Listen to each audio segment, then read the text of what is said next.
there we go. Just so we all know it's recording. Okay, so Stacy Marklew, General Manager at TYF, so To Your Future, the company's based in St David's in Pembrokeshire. They do amazing activities, outdoor activities, so coast steering, kayaking, loads of things, anything you can think of, I guess. Very coastal as well because of where they're based. So if you wanted to have a look at what they actually do, take a look at the website. It's very, very swish, very nice website as well. It looks very impressive.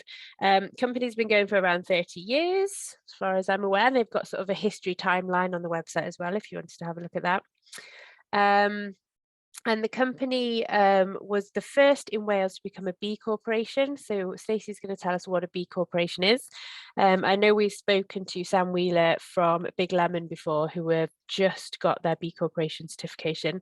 So obviously TYF were sort of the leaders in Wales for that.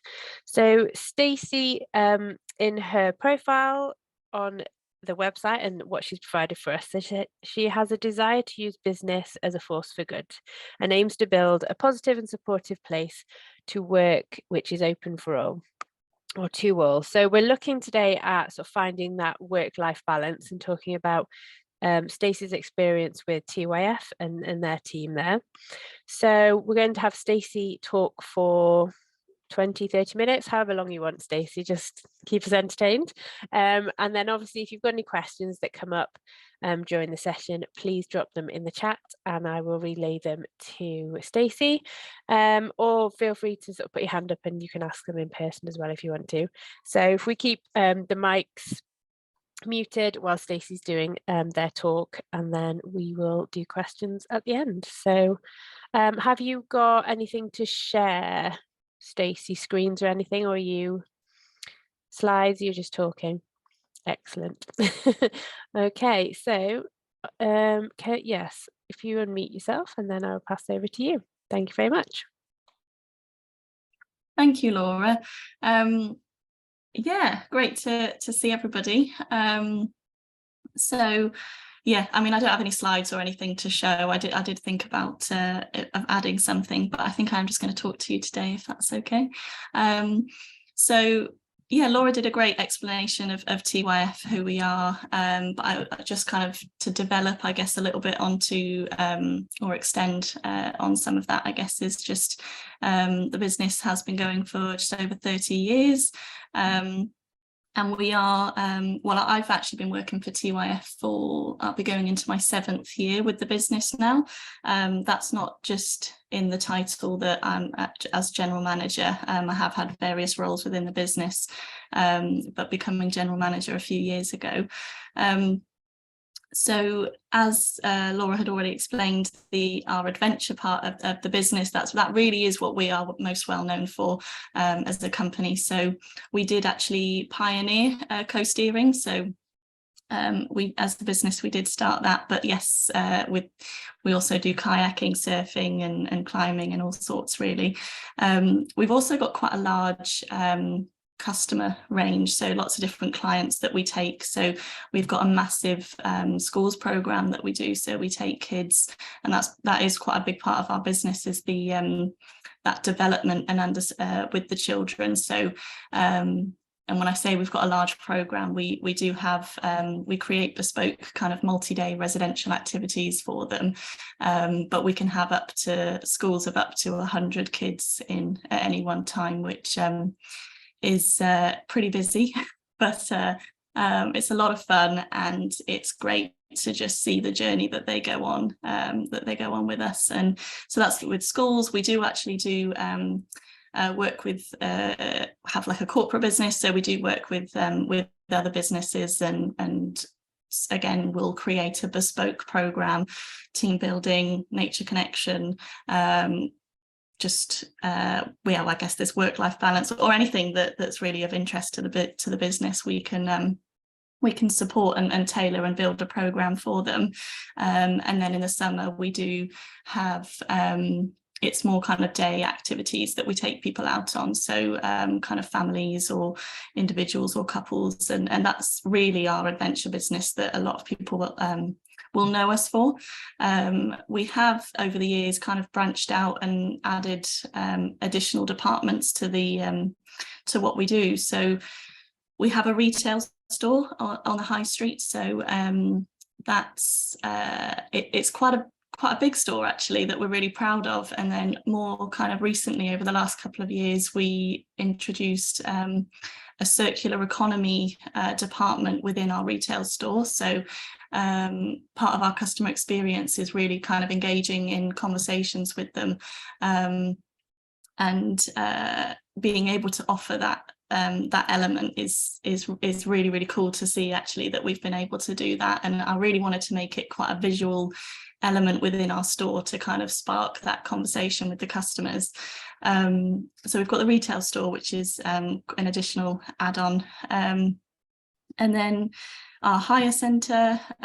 So with all the activities, we also offer people to be able to just rent out the equipment with us. And then more recently, which we will be launching this year in 2023, which is really exciting, is our cafe. So again, that's really great to be able to offer an additional something else to our customers. So yeah, we're really looking forward to that.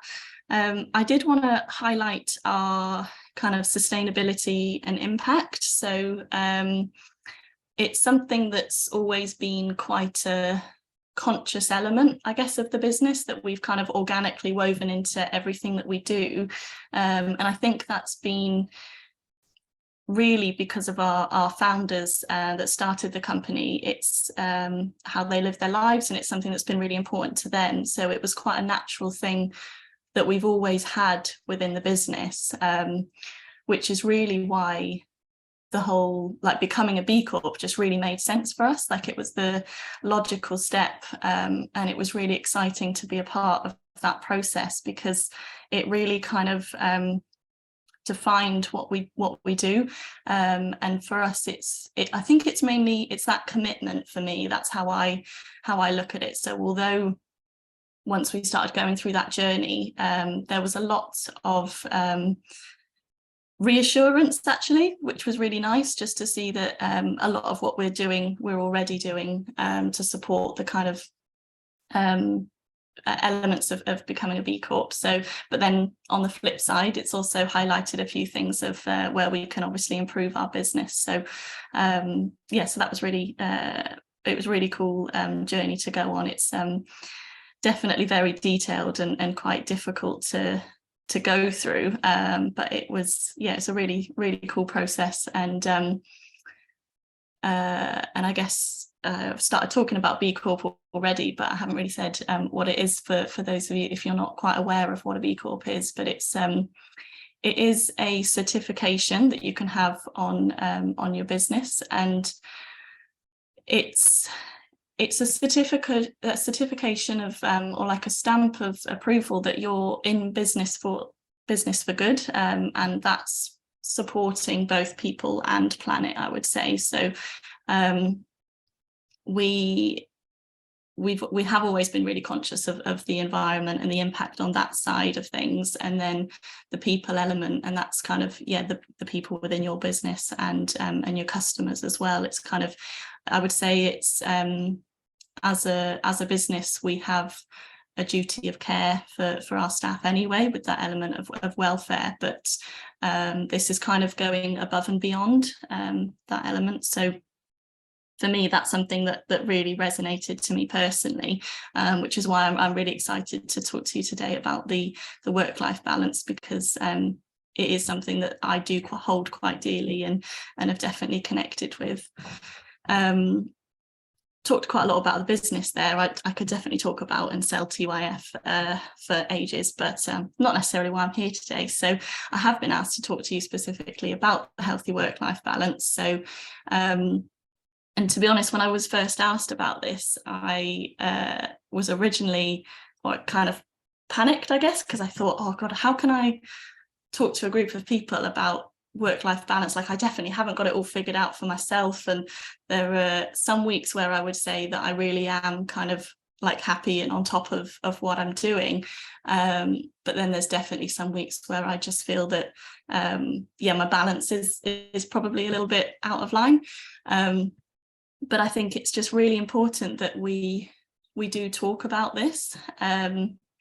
It's massive. I think it's how I am from Somerset and did move to Pembrokeshire, and me and my partner moved here, and it was really important for us that it was a way of life. And actually my job's always been really important to me, and it's important that I enjoy what I'm doing, but I think it's really important that that we do try and focus and find that kind of happy medium between having that work-life balance. And I think the main thing is for both the employee and the employer to really take a collective responsibility of the entire concept, really. So I think for us as an employee, like, we need to make sure that we are looking after ourselves, especially when we're not at work, making sure we're doing all of those things that we do enjoy, again, so that you're feeling refreshed, I guess, when you do come into work. But then I think as an employer, we do need to take the topic really seriously. I think not only does it encourage motivation and a positive work performance, but for the staff, but I think it personally, I do just feel that it's a necessary extension of the welfare of our staff that we already have. And I do believe that we need to be aware and open to this, and really take action within our business just to be able to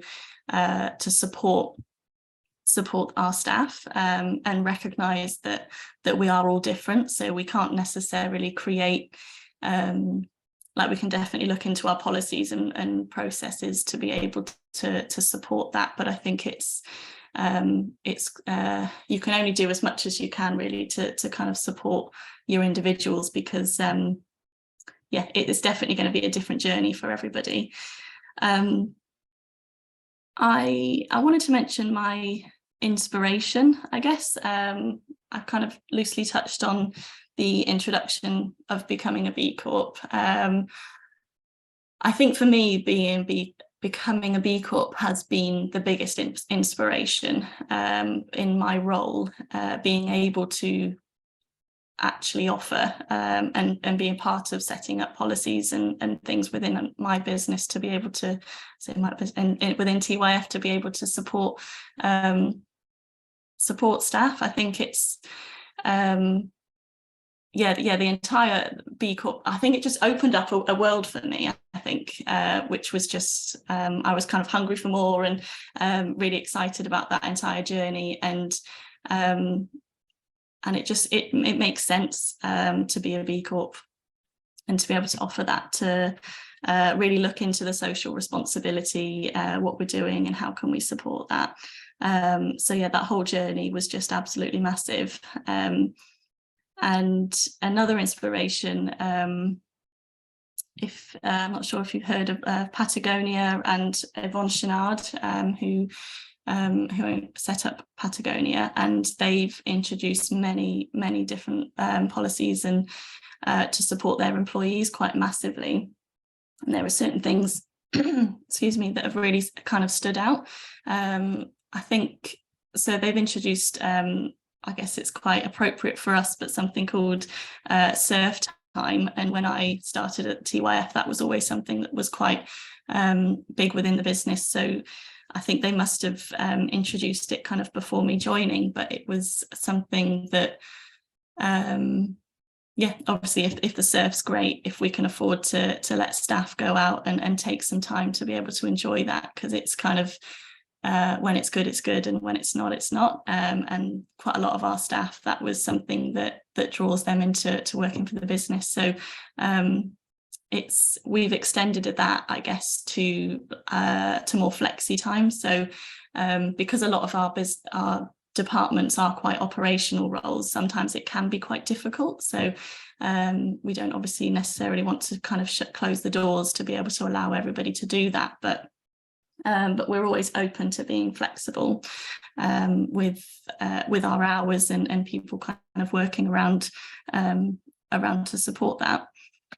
Something else that I thought was really cool was that at Patagonia, they offer free childcare to their employees.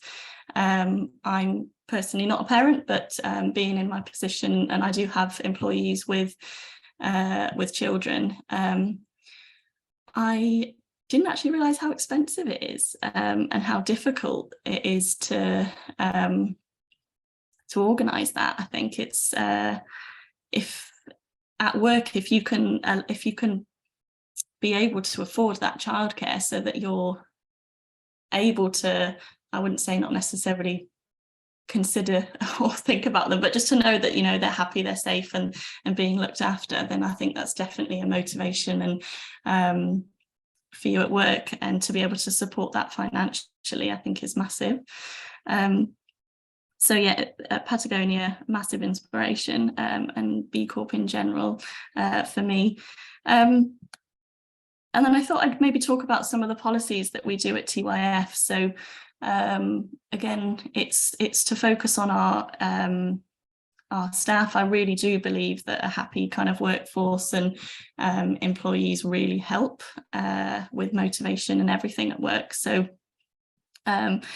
we are, I know all businesses are very different, but we are quite a close-knit kind of group. Like, I do work with a lot of my friends. We do, the staff and that we employ, they do spend a lot of time out of work together as well. So again, it's really important that for us we support a healthy healthy communication and relationships at work between colleagues and friends, and being able to kind of support that. So we've got something like personality types and motivators that we look at. So we do work with our employees in kind of looking into what their personality types are and what specifically motivates them at work. And it's good for us to know that as how we can support kind of our colleagues and our friends, but then also as managers, like what really does motivate them, and how we can support them to kind of keep them happy. So so that's kind of part of our journey, is just really understanding our employees and our colleagues. We do staff socials as well, so we've got like a scheduled monthly staff social where we all spend some time out of work. So whether that's just a walk in the morning, or before we start, or heading down to the beach after work, again, it's important that we spend that time with each other out of work as well as in work, so that we're building those connections. We do monthly one-to-ones with our staff as well. So I think I introduced that a few years back. So it's giving each of the employees that opportunity to really work, to really connect with their manager. So I definitely found sometimes I like to think that I'm quite an approachable manager, but there's definitely certain times amongst all the chaos that I feel that I worry that I don't necessarily come across as that approachable, because we've got 100 kids in and it's pretty mad.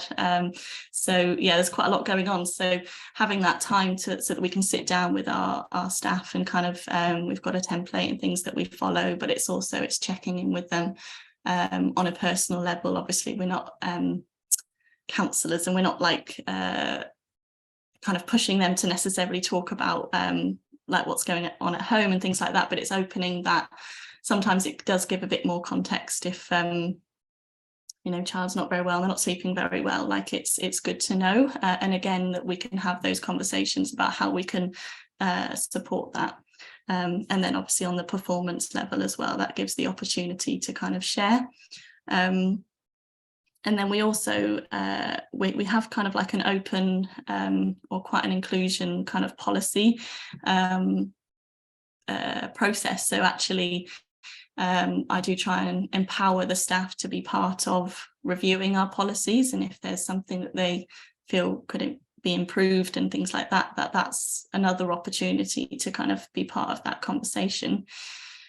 We're a living wage employer, so money's always a difficult conversation to talk about, but we are quite open with our pay at TYF. So being a living wage employer, it kind of sets the base to be what we feel or what is appropriate, but we have a pay calculator, like a wage calculator as well, so our staff can see how they can increase their pay and what things they can do to kind of work through that.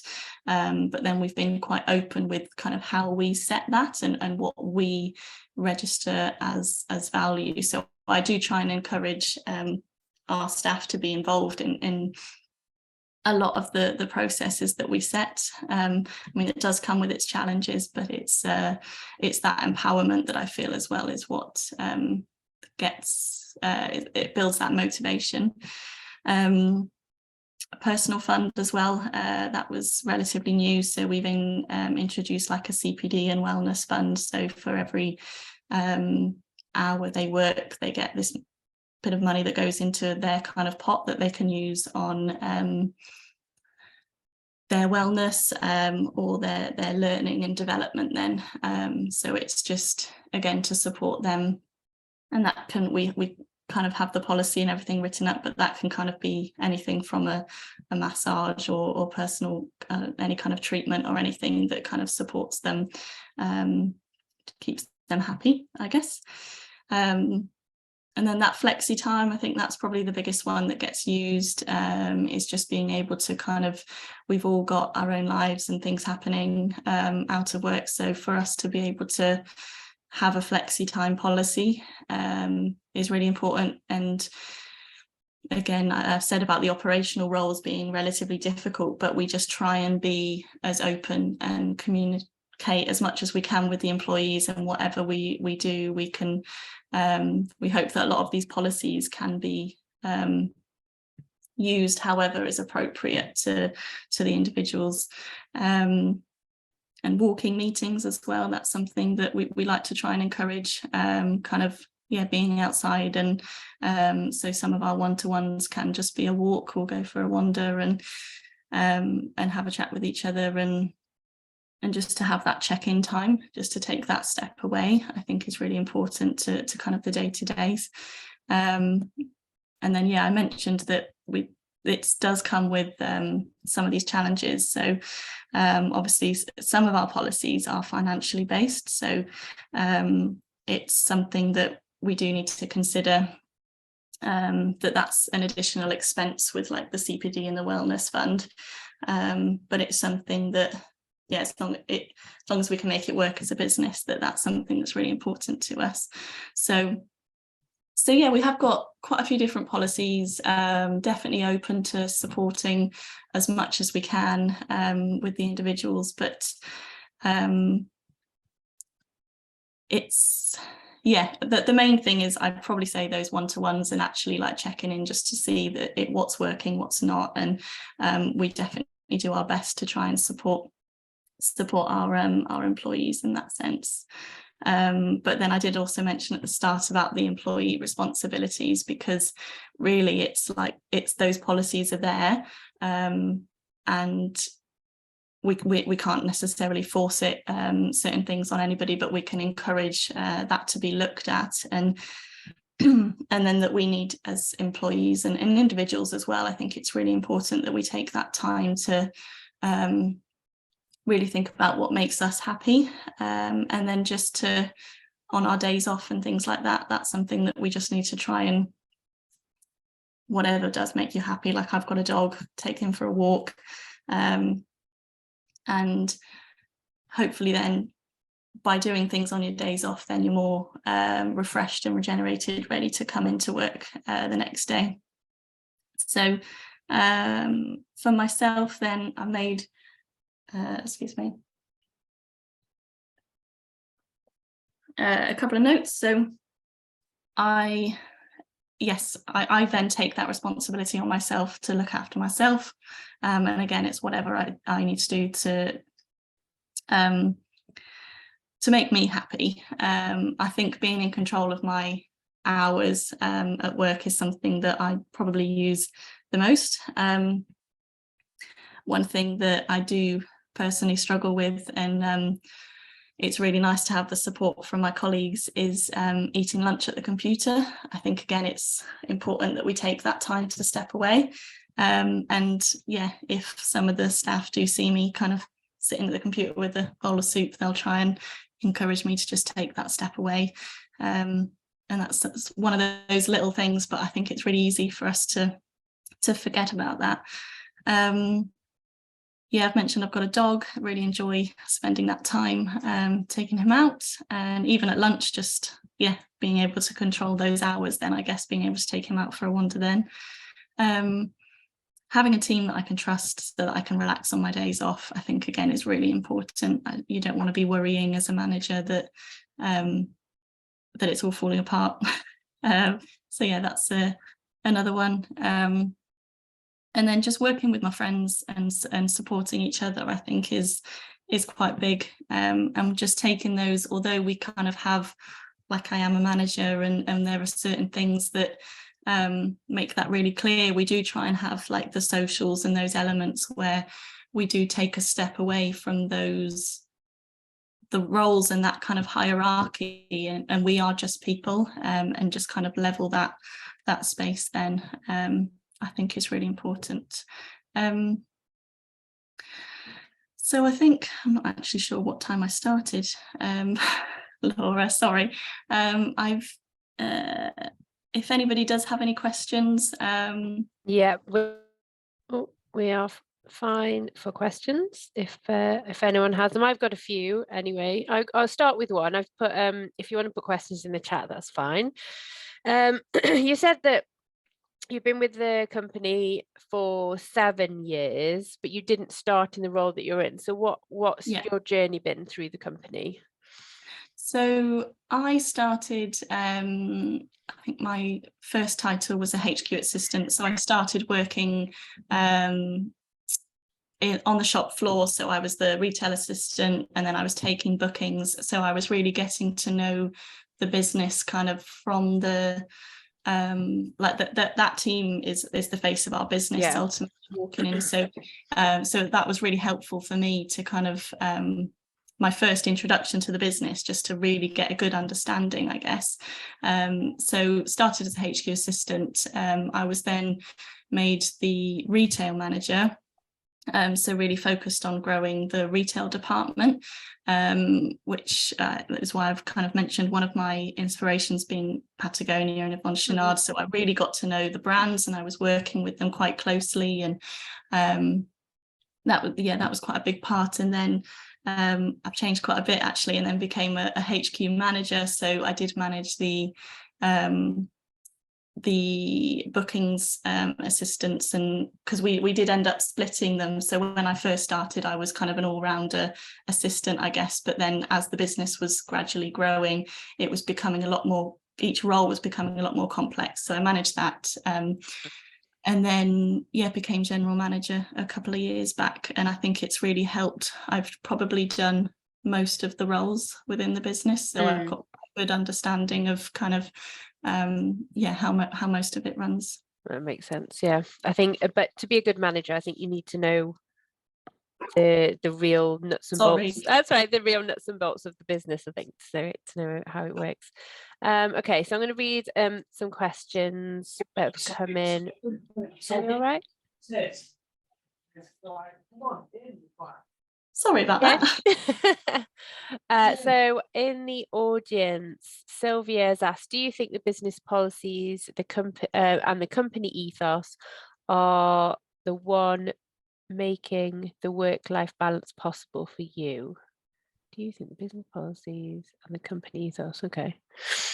Yeah, I think that's where I mentioned that I think as a business, we need to take that responsibility to be able to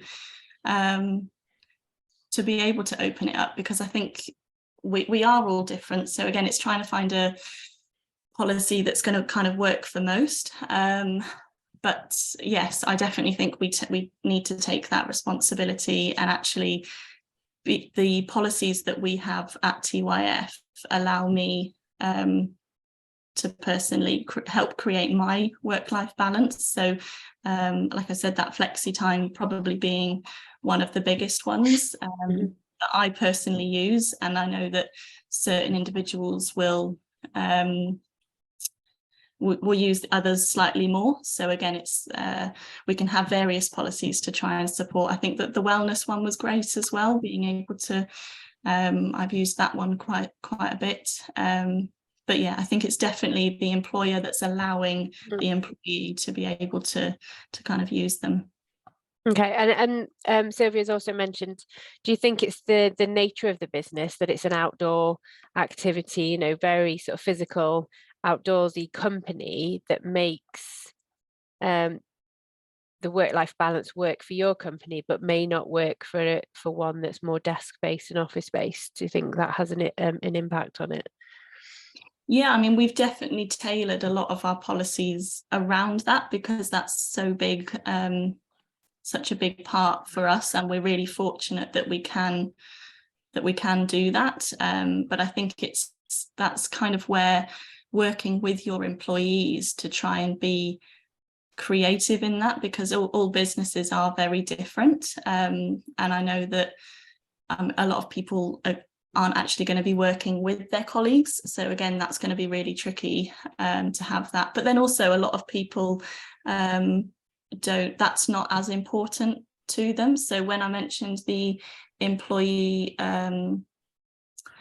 what was it, the motivational personality types, so there might be our staff socials that we do, for example. If we've got somebody that really that's not something that they enjoy, and actually by forcing them into a staff social and barbecue at the end of the day is not going to work for that person, and actually they're probably going to really dislike it and hate it, and it's not going to be very positive. So I think it's that's where you need to kind of work with your employees to kind of understand them and find things that work for them. So even if you are office based, like being able to go for walking meetings could be a great one, because again, it's getting outside, and we do definitely believe that being in nature is something that's really important to our well-being. So yeah, we are very fortunate that we could even go kayaking and then have a meeting on the beach. So we can go above and beyond in that sense, whereas being able to just go out for a walk with your manager and talk about how work's going, hopefully maybe that could work for another business. Okay, so yeah, we've got to do what works for you, which makes sense. So I was interested in the I've got another question there. Okay, so okay, very specific question. So from Monica, she apologized for being late. That's absolutely fine. So the question for Stacey is, what do you do when you have 2 items you cannot delegate and need to be done by a certain day? So sort of managing your deadlines and work. Okay. So that's when you've got a lot on, so you can't necessarily, well, I think I kind of mentioned at the start about how some weeks I am really on top of it, and some weeks probably not so much.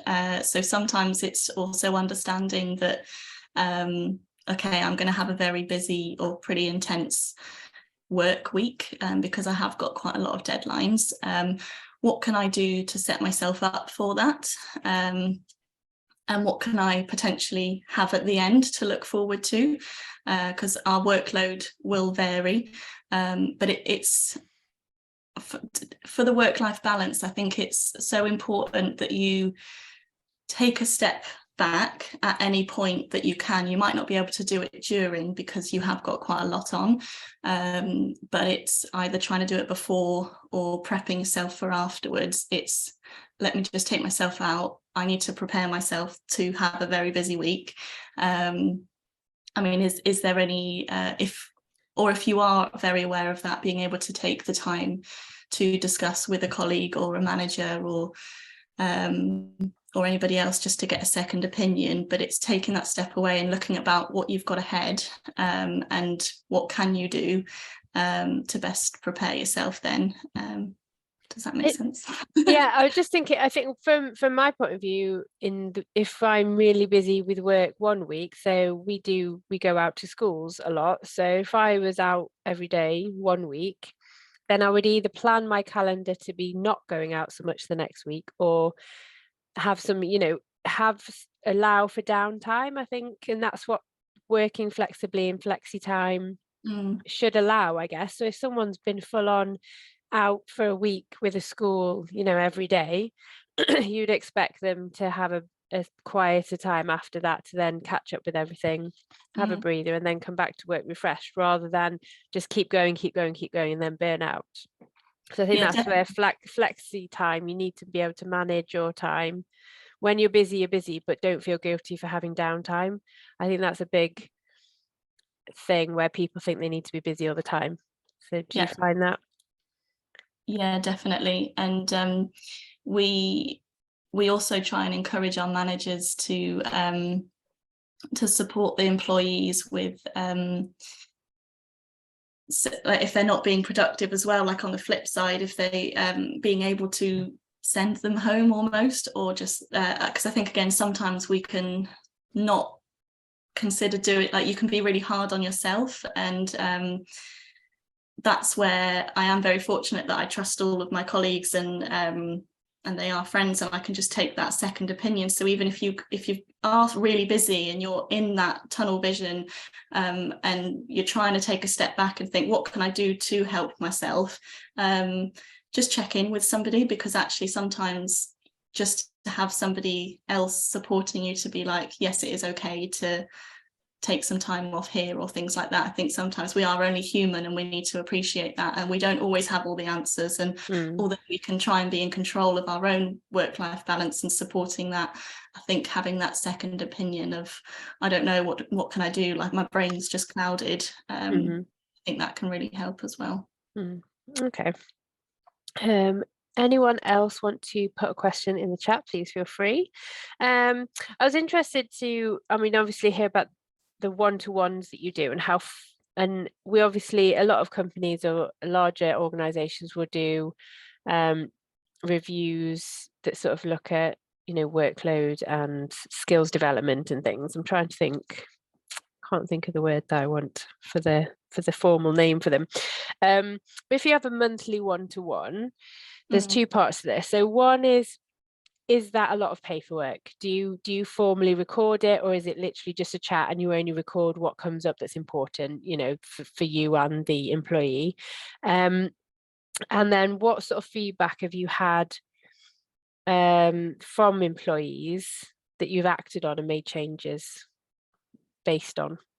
Yeah, I think it does vary. So because we do those so often, it's not necessarily a performance review as such, unless anything does come up or need to be raised, I guess, that you have that opportunity on a more regular basis. But it is more of a well-being check. So that's where it is easier to do like the walk-in conversation, because you can't necessarily walk with a laptop or take notes or things like that. So we do ask, they do get completed ahead of time and sent to the manager so that it's read, and then each of you can then raise anything that's kind of been pulled out of that. So so that can be any time, but between 10 minutes and up to an hour, I guess, depending on what kind of needs to be discussed. But it is just taking that time to, more often when you do start talking, things do kind of come out and extend. Yeah, so it does vary. It's not really a detailed performance review each month. And then what's come out from it. So yeah, and then I guess depending on what does come from those one-to-ones, it is collated and either actioned immediately depending on the priority, but also we do get a lot of creative staff, and sometimes it's ideas and things that they're suggesting. So and we can't necessarily implement them immediately, and especially with the seasonality of our business, it's raising all of those things, and then we do review at the end of each season. So it's having that conversation with them and determining the priorities levels then. Okay, you mentioned seasonal staff. There isn't a question in the chat, so feel free to put them in, guys, if you've got them, but I'm just going to have a chat with Stacey. It's all good. So you mentioned seasonal staff, and I saw that on the website because you've got your core team, obviously, excuse me, and then busy times, I'm assuming, during the summer when the weather's better and you're doing more surfing and, you know, there's more activities to do and people are more likely to do them in the holiday season. How do you manage that with, obviously you've got two different kind of pots of staff in a way. You've got your core team and then you've got your seasonal team. How do you make sure that they feel as involved in the company and as valued as, you know, the core team, that sort of thing? Well, because our business has grown so much, it's something that I used to kind of do most of. So like these kind of one-to-one check-ins and things like that, it was something that I was personally doing most of them. Whereas now, because with the seasonality, and we do have such a big, like the staff's like almost like pretty much doubles at certain times of the year. We have certain templates in place, but then it's part of the training. We have various managers as well. So over the winter, we'll be training them to kind of empower them through that process of how they can work with their teams. And then we also have I think it was last year, we introduced a senior level. So our biggest team is our guide team. So we can have like 20 guides, and then even them having one official line manager. If you're doing a one-to-one every month for an hour for 20 people, like that's just going to be your entire job. So we have like senior mentors in place, and they are so it's kind of in addition to their role. That's normally somebody that's worked within the business for at least 2 years, so has a bit more of an understanding, and then they have a little bit more training at the start. So they are a seasonal employee as well. Right. But then they have, we kind of divide the team. So they're the ones doing the one-to-ones monthly, the well-being check-ins, and then anything that comes up there gets raised to the next person and then kind of discussed amongst them really as to whether anything needs action. So we do require a lot of support from the entire team, but we are really fortunate that we do get a lot of returning staff, which is great, and that they get to know and understand the business, and this is something that they can we can support them on their development as well, being able to kind of work through what being a manager really looks like. So it's like putting an element of responsibility on them to be able to do those one-to-ones and check-ins with us, but it's not necessarily their responsibility to fix any problems that might. Yeah, I see what you mean. Yeah. And with that, you mentioned about how the company sort of values people's time, obviously being a living wage employer, and that people can see where they can earn extra money. So is that the sort of where they can choose to take on maybe that extra responsibility to be a mentor if they're a regular seasonal worker, and then earn a higher wage because of the extra responsibility and the additional training and things? Yes, definitely. Yeah. Okay. I'm trying to think if there's anything else. Oh, okay. This is I'm really interested with this sort of well-being CPD pot where you can have a massage. I would love that. I was like definitely take that. What sort of things do staff decide to use that for, other than massages, which is the best idea, I think? Haircuts. Really? Yeah, so you can, I think I've used that once as well. It's just anything that, I mean, if you're we've got a couple of like examples that's written into our policy for, but I think it's, you can check in with our HR if you're ever unsure, or with your mentor or things like that. But ultimately, it's anything that that supports your if you've got a good argument for it. So any sort of self-care sort of thing, well-being. Yeah, really.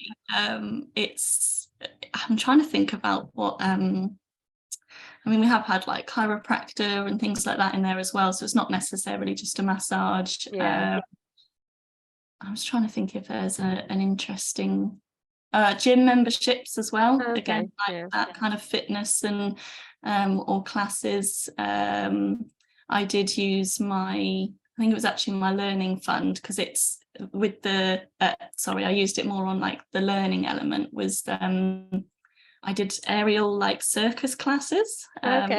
So again, we're trying to support, so that doesn't help me in my job, so it's not necessarily learning and development for your role as well. It's like it's a personal development sort of thing. So we are really open to we've had some random ones that come through, but yeah. Okay, interesting. So it's how, or if I don't know if you do as a company, how do you sort of say this is a good use of our money? Did it come about maybe as part of the B Corp thing and being a whole sort of a well-being thing, or financially, how can you say that that pot of money can be used for these personal things for our employees? I can imagine some companies will be very sort of wary of that. Yeah, of course. I mean, that a lot of these policies have come from an employee's idea, and we're trying to figure out at the moment how we determine or how we confirm some of these ideas, because of the business. I was part of setting up these policies when there was probably just kind of 6 or 7 of us, and we did agree a lot of this together. However, our core team has now grown to just under 20, so actually like getting everybody in one room, it's expensive just to get everybody in one room just to talk, but you've got so many different opinions. So it's like, how do you agree that? So we are in the process of trying to find a way of working through that decision-making kind of process, I guess. But essentially on the financial side as well, it's we've just got to plug it in and see what it looks like, and then ultimately it's reviewing, like at the end of the year, it's reviewing all of those ideas that we've had, plus like business ideas, like actually making money and what are we going to spend our money on, and then if we can afford to do something like that, then it's like, what can you afford to give a bonus at the end of the year to staff and things like that? It's part of that same process, and we just need to plug it into our cash flow and just see how is it going to affect the business. Are we all happy with that? And yeah, ultimately going from there. It's really difficult as an employer to make that decision, but it's really important to our business kind of ethos. So it's all of these things do help improve your score on B Corp, because you've got different elements with the governance and the workers and the environmental kind of bits and pieces. It's working on how do you improve your score in each of them. So the environmental side, that's something that we've always had quite a good score on, but then we might not have a good score on something else. So it's that's how we weight our decisions. Okay.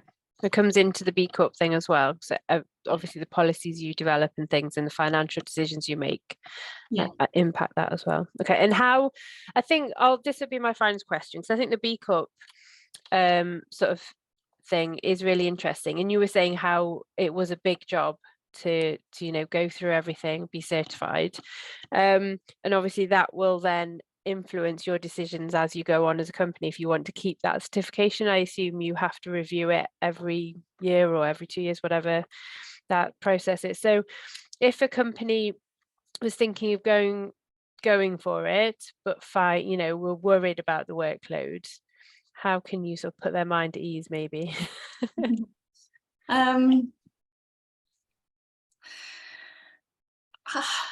It's a tricky one. because no, they don't make it easy to become a B Corp, but I think that's also part of where we feel so proud, because it has been so I didn't want to just say it's been so difficult, but I think it's a proud stamp that we've got on our business. And I try to encourage so I've got like certain family members, for example, if I start kind of talking about sustainability and fast fashion and things like that, they're just going to switch off to me. And it's tricky, because like we want to, especially as a business and individual, we want to kind of spark change. But I think the word preaching can be really tricky. And I think it's trying to find that balance. And for me, I try to encourage most people, if a business has got a B Corp stamp on them, you can almost buy from them conscious free.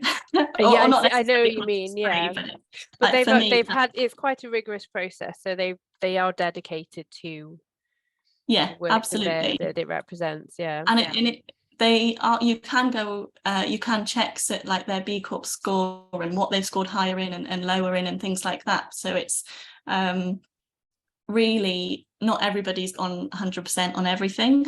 So it's for us to make that decision ourselves and empower us to be part of choosing what we kind of stand by. And that's something I've been really, when I was the retail manager, and we've kind of carried through with our training of our staff, is it's not a fail if a customer doesn't walk out with a shopping bag necessarily. It's if you manage to engage in them with a conversation around like one of our brands. And I mean, even retail and business like isn't sustainable, so it's how can we be best, and we always need clothes, we want to buy clothes, so it's where can we, I think as a consumer, being understanding the impact that we make with our decisions to spend, but then also being able to understand that we've got different brands within the business. Their social responsibility might be incredible, but their environmental might not be so much, or vice versa.